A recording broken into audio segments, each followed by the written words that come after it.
болғанының белгісі, батыр бабаларымыздың асқан ерлігінің нышаны, алаш арыстары аянбай арпалысқан тәуелсіздігіміздің белгісі еліміздің рәміздері.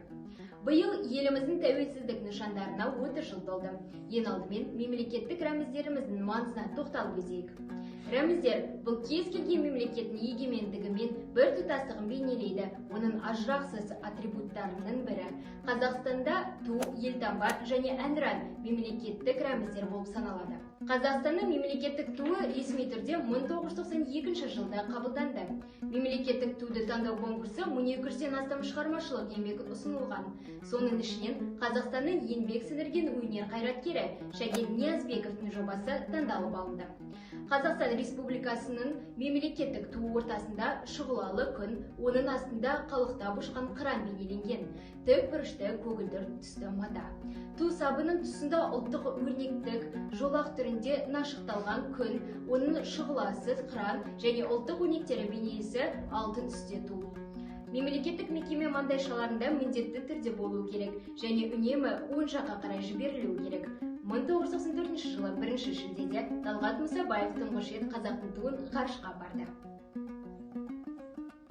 Мемлекеттік елтаңба. Қазақстанның мемлекеттік елтаңбасы 1992 жылдың 4 маусымында қабылданды. Оны таңдауда оңайға соқпаған. Конкурсқа таңдауда елтаңбаның 240 сурет жобасымен 67 суреттемесі ұсынылған.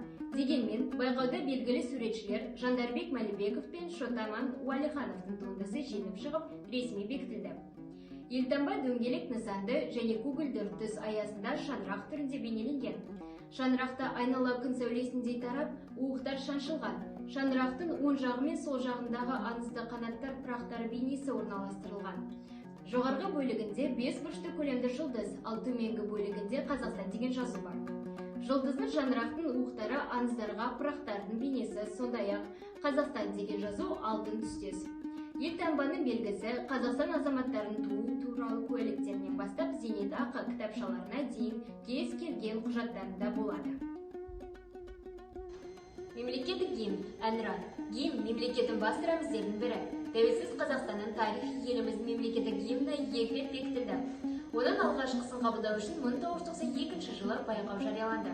Сөйтіп 1992 жылдың 11 тоқсанында байқаудан соң еліміздің алғашқы әнұраны бекітілді.